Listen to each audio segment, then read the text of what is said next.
Hi hello ನಮಸ್ಕಾರ. ನನ್ನ ಕಲ್ಪನಾ ಲೋಕ ಯೂಟ್ಯೂಬ್ ಚಾನಲ್ಗೆ ನಿಮಗೆಲ್ಲ ಆತ್ಮೀಯ ಸ್ವಾಗತ. ಯಾರೆಲ್ಲ ಇನ್ನೂ ಚಾನಲ್ಗೆ ಸಬ್ಸ್ಕ್ರೈಬ್ ಆಗಿಲ್ವೋ ಅವರು ದಯವಿಟ್ಟು ಸಬ್ಸ್ಕ್ರೈಬ್ ಆಗಿ. ಹಾಗೆ ಕತೆ ಇಷ್ಟ ಆಗ್ತಾ ಇದ್ದರೆ ಲೈಕ್ ಮಾಡಿ, ಕಮೆಂಟ್ ಮಾಡಿ, ಶೇರ್ ಮಾಡಿ ಹಾಗೂ ಸಬ್ಸ್ಕ್ರೈಬ್ ಮಾಡುವುದರ ಮೂಲಕ ನಮ್ಮನ್ನು ಪ್ರೋತ್ಸಾಹಿಸಿ. ಈಗ ಬ್ರಹ್ಮಗಂಟು ಕತೆಯ ಮುಂದಿನ ಸಂಚಿಕೆಯನ್ನು ಶುರು ಮಾಡೋಣ. ವಾಸ್ತವ. ಇಷ್ಟು ವಿಷಯವನ್ನು ಹೇಳಿ ಮುಗಿಸಿದ ಗೌರವ್ ಕಣ್ಣಲ್ಲಿ ತಂಗಿ ಸಾವನ್ನು ನೆನೆದು ನೀರಿತ್ತು.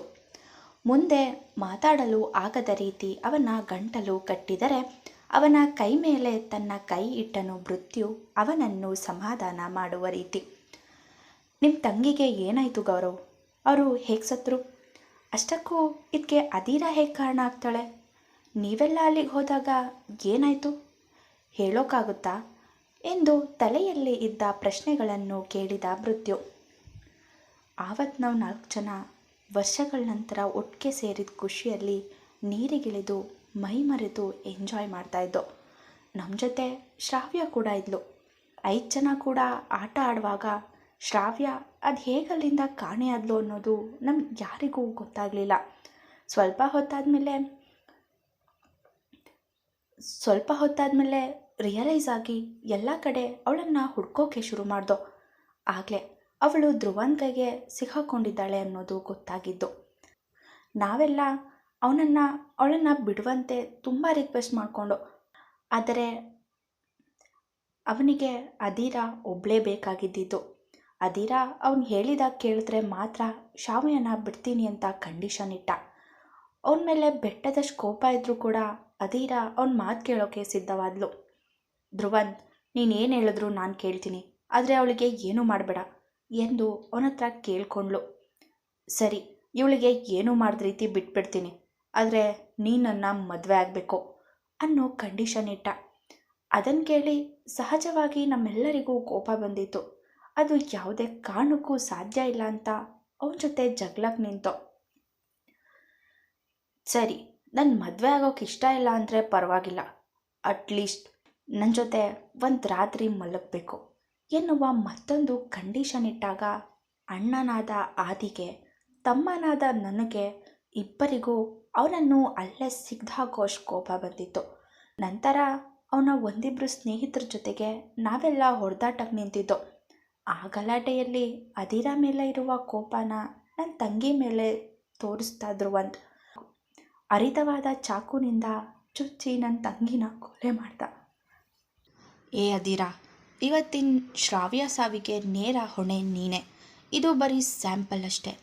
ನನ್ನ ನೀನು ಒಪ್ಕೊಳ್ಳೋವರೆಗೂ ನಿನಗೆ ಹತ್ತಿರವಾದವ್ರನ್ನ ಹೀಗೆ ಒಬ್ಬೊಬ್ಬರನ್ನೇ ದೂರ ಆಗ್ತಾ ಇರ್ತಾರೆ ಎಂದು ಶಪಥ ಮಾಡಿದ ರೀತಿಯಲ್ಲಿ ಹೇಳಿ ನನ್ನ ತಂಗಿ ಪ್ರಾಣ ತಗೊಂಡು ಹೋದ ಎಂದು ಹೇಳಿ ಮುಗಿಸಿದ ಗೌರವ್. ನಂತರ ಸಾವರಿಸಿಕೊಂಡು, ಅವಳ ಹಣೆ ಬರದಲ್ಲಿ ಅಷ್ಟೇ ವರ್ಷ ಬದುಕೋದು ಅಂತ ಬರೆದಿತ್ತು ಅನಿಸುತ್ತೆ ಬಿಡಿ. ನನ್ನ ಹಾಗೂ ಅದೀರ ಸಂಬಂಧದ ಬಗ್ಗೆ ಕೇಳಿದ ಮೇಲೂ ಈಗಲೂ ನಮ್ಮಿಬ್ಬರ ಬಗ್ಗೆ ಅನುಮಾನ ಇದೆಯಾ ಬಾವಾಜಿ ಎಂದು ಮೃತ್ಯುವನ್ನು ಪ್ರಶ್ನಿಸಿದ. ಅದಕ್ಕೂ ಮುಂಚೆ ನನ್ನ ಮತ್ತೊಂದು ಅನುಮಾನ ಇದೆ. ನೀವು ಪ್ರೀತಿಸಿದ ಹುಡುಗಿ ಕತೆ ಏನಾಯಿತು? ಅವರನ್ನು ಬಿಟ್ಟು ಇಂಡಿಯಾಗೆ ಬಂದಮೇಲೆ ಅವರನ್ನು ಮದುವೆ ಆದ್ರ? ಕುತೂಹಲದಲ್ಲಿ ಕೇಳಿದ. ಅವನ ಪ್ರಶ್ನೆಗೆ ವಿಷಾದದಿಂದ ನಕ್ಕವನು, ನಾನು ಪ್ರೀತಿಸಿದ ವ್ಯಕ್ತಿಗಳು ಕೊನೆವರೆಗೂ ನನ್ನ ಜೊತೆಯಲ್ಲಿರಲ್ಲ. ನನ್ನ ತಂಗಿ ಸತ್ತ ನೋವು ಮರೆಯಾಗೋಕ್ಕೂ ಮೊದಲೇ, ಅಂದರೆ ಅವಳು ಸತ್ತ ಒಂದೇ 1 ತಿಂಗಳ ನಂತರದಲ್ಲಿ ನೇಹ ಕೂಡ ಆಕ್ಸಿಡೆಂಟಿಂದ ಸತ್ತೋದ್ಲು. ಈಗ ನಾನು ಒಬ್ಬಂಟಿ ಎಂದು ಹೇಳಿ ಕಣ್ಣು ಒರೆಸಿಕೊಂಡರೆ ಮೃತ್ಯುವಿಗೆ ಅವನ ಸ್ಥಿತಿ ನೋಡಿ ಅಯ್ಯೋ ಅನಿಸಿತು. ತಾನು ಈ ಪ್ರಶ್ನೆನ ಕೇಳಲೇಬಾರದಿತ್ತು ಎಂದುಕೊಂಡು ಅವನ ಕೈ ಮೇಲೆ ಕೈ ಇಟ್ಟನು. ಕೆಲವು ನಿಮಿಷಗಳ ನಂತರ ಮೃತ್ಯುವೆ ಮಾತು ಶುರು ಮಾಡಿದ. ಗೌರವ್, ಅದೀರಾಗೆ ಯಾರಾದರೂ ಲವರ್ ಇದ್ರಾ? ಅವಳು ಯಾರನ್ನಾದರೂ ಪ್ರೀತಿ ಮಾಡಿಲ್ಲ ಎಂದನು. ಇಷ್ಟು ಹೊತ್ತು ಹಳೆಯದ್ದನ್ನೆಲ್ಲ ನೆನೆಸಿಕೊಂಡು ನೋವಿನಲ್ಲಿ ಇದ್ದವನಿಗೆ ಮೃತ್ಯುವಿನ ಮಾತು ಕೇಳಿ ಜೋರು ನಗು ಬಂದಿತು. ಏನು ಬಾವಾಜಿ ನೀವು, ಅದೀರಾ ಹೇಗೆ ಏನು ಅಂತ ಕೇಳಿದ ಮೇಲೂ ಅವಳಿಗೆ ಲವ್ವರ್ ಇರ್ಬೋದು ಅಂತ ಅನ್ನಿಸ್ತಿದ್ಯಾ ಎಂದು ನಕ್ಕನು.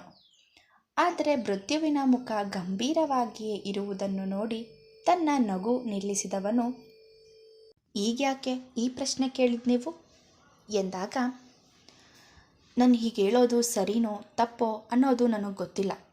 ಬಟ್ ಗಟ್ಟಿ ಮನ್ಸು ಮಾಡಿ ಒಂದು ನಿರ್ಧಾರಕ್ಕೆ ಬಂದಿದ್ದೀನಿ. ಇದನ್ನ ಬಿಟ್ಟರೆ ನನ್ನ ಹತ್ರ ಬೇರೆ ಆಯ್ಕೆಗಳಿಲ್ಲ.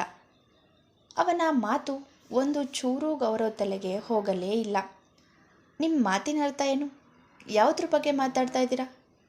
ಸ್ವಲ್ಪ ಅರ್ಥ ಆಗೋ ಹಾಗೆ ಬಿಡಿಸಿ ಹೇಳಿ ಎಂದನು. ನಾನು ಅದಿರಾಗೆ ಡಿವೋರ್ಸ್ ಕೊಡಬೇಕು ಅಂತ ಇದ್ದೀನಿ. ನನ್ನ ಜೀವನದಿಂದ ಅವಳನ್ನು ಹೊರಗೆ ಕಳಿಸೋ ನಿರ್ಧಾರ ಮಾಡಿದ್ದೀನಿ ಎಂದು ಹೇಳಿದ ಮೃತ್ಯುವಿನ ಮಾತಿಗೆ ಗಾಬರಿಯಾಗಿತ್ತು ಗೌರವ್ಗೆ. ಜೊತೆಗೆ ಕೋಪ ಕೂಡ ಬಂದಿತ್ತು. ಭಾವ, ಇದೇನು ಮಾತಾಡ್ತಾ ಇದ್ದೀರಾ ನೀವು? ನನ್ನ ಹಾಗೂ ಅದಿರ ಸಂಬಂಧದ ಬಗ್ಗೆ ಇಷ್ಟೊತ್ತು ಬಿಡಿಸಿ ಹೇಳಿದ ಮೇಲೂ ಡಿವೋರ್ಸ್ ಕೊಡ್ತೀನಿ ಅಂತಿದ್ದೀರಲ್ಲ, ಅಂಥ ತಪ್ಪು ಅವಳೇನು ಮಾಡಿದ್ದಾಳೆ? ಅವಳು ತಪ್ಪು ಮಾಡಿದ್ದಾಳೆ ಅಂತ ಈ ಮಾತನ್ನ ಹೇಳ್ತಾ ಇಲ್ಲ ನಾನು. ಈಗಾಗಲೇ ನಾನೊಂದು ಹುಡುಗಿನ ತುಂಬ ಪ್ರೀತಿ ಮಾಡ್ತಾಯಿದ್ದೀನಿ. ಇದು ನಿನ್ನೆ ಮೊನ್ನೆಗಳ ಪ್ರೀತಿಯಲ್ಲ, 2 ವರ್ಷದಿಂದ ಪ್ರೀತಿ ಮಾಡ್ತಾಯಿದ್ದೀನಿ ಅವಳನ್ನು ಎಂದು ಶಾಂತವಾಗಿಯೇ ಹೇಳಿದನು ಮೃತ್ಯು. ಹಾಗಿದ್ಮೇಲೆ ಅದಿರನ ಯಾಕೆ ಮದುವೆ ಆಗಬೇಕಾಗಿತ್ತು? ಮದುವೆ ಆದಮೇಲೆ ಈ ರೀತಿ ಹೇಳಿದ್ರೆ ಒಂದು ಹುಡುಗಿ ಜೀವನನ ಹಾಳು ಮಾಡಿದೆ ಅಂತ ನಿಮ್ಗೆ ಅನ್ಸಲ್ವಾ? ಅದೇನೇ ಆದರೂ ನಾನು ನನ್ನ ಫ್ರೆಂಡ್ಗೆ ಮೋಸ ಆಗೋಕ್ಕೆ ಬಿಡಲ್ಲ ಎಂದು ಕೋಪದಲ್ಲಿ ಎದ್ದು ನಿಂತು ಹೇಳಿದ ಗೌರವ್. ನೋಡಿ, ನಿಮ್ಮ ಕೋಪ ನನಗೆ ಅರ್ಥ ಆಗುತ್ತೆ. ಆದರೆ ನನ್ನ ಪರಿಸ್ಥಿತಿ ಕೂಡ ಅರ್ಥ ಮಾಡ್ಕೊಳ್ಳಿ. ಅಪ್ಪ ಅಮ್ಮನ ಬಲವಂತಕ್ಕೆ ಈ ಮದುವೆ ಆಗಿದ್ದು.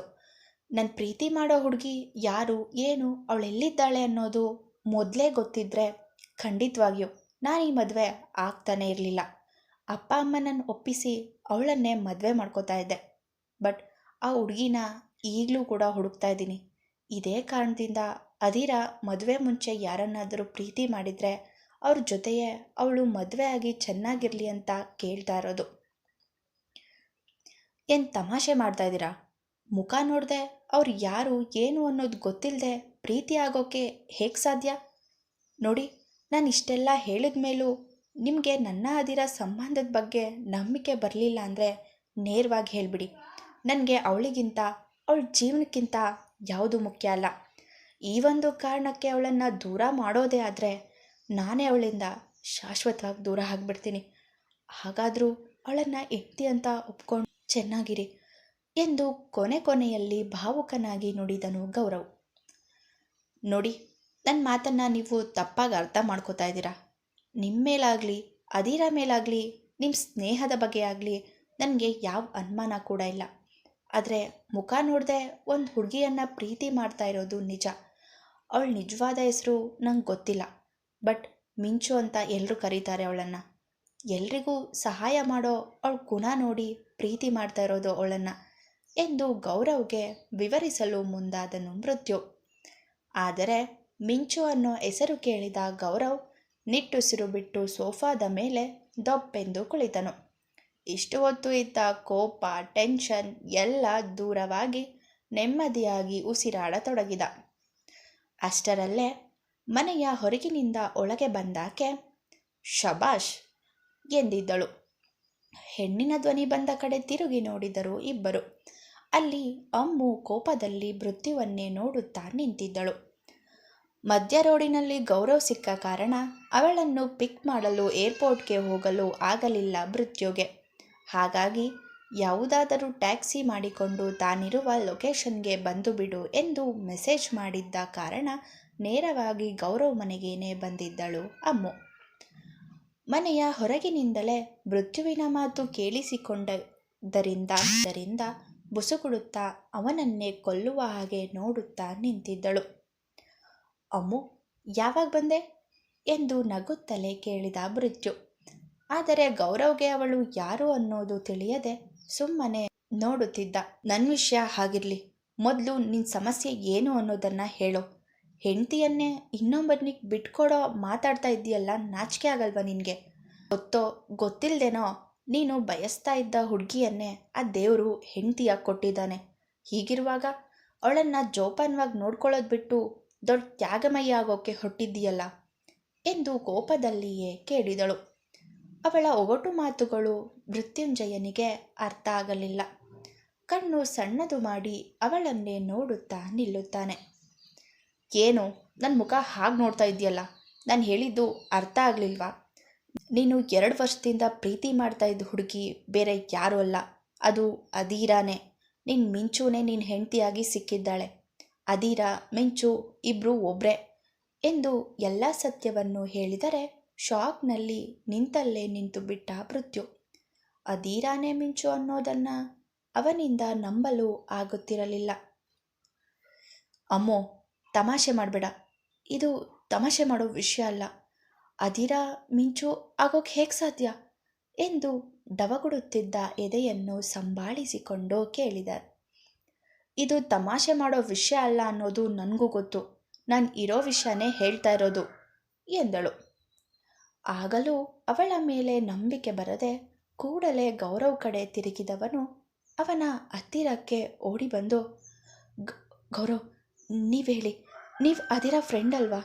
ನಿಮ್ಗಳ ವಿಷಯ ಗೊತ್ತಿರುತ್ತೆ. ಅದೀರಾನೇ ಮಿಂಚುನಾ ಎಂದು ಉದ್ವೇಗದಲ್ಲಿ ಕೇಳಿದ. ಅವನಿಗೆ ಅವನ ಎಕ್ಸೈಟ್ಮೆಂಟನ್ನು ಕಂಟ್ರೋಲ್ ಮಾಡಲು ಆಗುತ್ತಿರಲಿಲ್ಲ. ಅಮ್ಮು ಹೇಳುತ್ತಿರುವುದು ನಿಜವಾಗಲಿ ಎಂದು ದೇವರಲ್ಲಿ ಬೇಡಿಕೊಳ್ಳುತ್ತಿದ್ದ. ಅವನ ಪ್ರಶ್ನೆಗೆ ಮುಗುಳು ನಕ್ಕ ಗೌರವ್, ಹೌದು ಬಾವಾಜಿ, ಅದೀರಾನೇ ಮಿಂಚು. ಅವತ್ತು ಆಶ್ರಮದಲ್ಲಿ ಮಾವಿನಕಾಯಿ ಕದ್ದು ಮಕ್ಕಳಿಗೆ ಸಹಾಯ ಮಾಡಿದ ಮೇಲೆ ಆ ಮಕ್ಕಳ ಮುದ್ದ ನಗು ನೋಡಿ ಮನಸೋತಿದ್ದು ಅವಳು. ಆಗಿಂದಲೇ ಮಿಂಚು ಅನ್ನೋ ಹೆಸರಿನಲ್ಲಿ ಸಹಾಯದ ಅಗತ್ಯ ಇರೋರಿಗೆ ಸಹಾಯ ಮಾಡುವ ಕೆಲಸ ಶುರು ಮಾಡಿದ್ದು. ಕಷ್ಟದಲ್ಲಿ ಇದ್ದವರಿಗೆ ಸಹಾಯ ಮಾಡಿದರೆ ಅವ್ರ ಖುಷಿಯಿಂದ ನಗೋ ನಗು ನೋಡಿದ್ರೆ ಅವಳಿಗೊಂಥರ ಸಂತೋಷ ಎಂದಾಗ ಅವನ ಎಲ್ಲ ಅನುಮಾನ ಗೊಂದಲಗಳು ಬಗೆಹರಿದಿದ್ದವು. ಖುಷಿಯಿಂದ ಅವನನ್ನು ತಬ್ಬಿಕೊಂಡವನ ಕಣ್ಣಲ್ಲಿ ಇಷ್ಟು ವರ್ಷದ ಪ್ರೀತಿ ಕೊನೆಗೂ ಸಿಗುತ್ತಿರುವ ಸಂತೋಷವಿತ್ತು. ಅವನ ಕಣ್ಣಲ್ಲಿ ನಾನು ಈಗಲೇ ಅದೀರಾ ನೋಡಬೇಕು, ಈಗಲೇ ನಮ್ಮ ಮನೆಗೆ ಕರ್ಕೊಂಡು ಬರ್ತೀನಿ ಅವಳನ್ನು ಎಂದು ಉತ್ಸಾಹದಲ್ಲಿ ನುಡಿದನು. ಆಗ 2 ಬಾರಿ ಅವನ ಭುಜವನ್ನು ತಟ್ಟಿದವಳು, ಅಣ್ಣಯ್ಯ, ಇಲ್ಲಿ ಸ್ವಲ್ಪ ನನ್ನ ಮಾತು ಕೇಳಿ. ತಾವು ಮಾಡಿರೋ ಘನಂದಾರಿ ಕೆಲಸಕ್ಕೆ ಅವ್ರು ತಮ್ಮನ್ನು ಮಾತಾಡಿಸೋದೇ ಡೌಟು. ಹೀಗಿರುವಾಗ ಮನೆಗೆ ಹೇಗೆ ಕರ್ಕೊಂಡು ಬರ್ತೀರಾ ಎಂದು ನಾಟಕೀಯವಾಗಿ ಹೇಳಿದಳು ಅಮ್ಮು. ಆಗಲೇ ತಾನು ಅದೀರಾಗೆ ಅಂದು ಆಡಿದ ಮಾತುಗಳು ನೆನಪಾಗಿದ್ದು ಮೃತ್ಯುಂಜಯನಿಗೆ. ಟೆನ್ಷನ್ನಲ್ಲಿ ತನ್ನ ಹಣೆ ತೀಡಿಕೊಂಡ. ಮುಂದುವರಿಯುವುದು.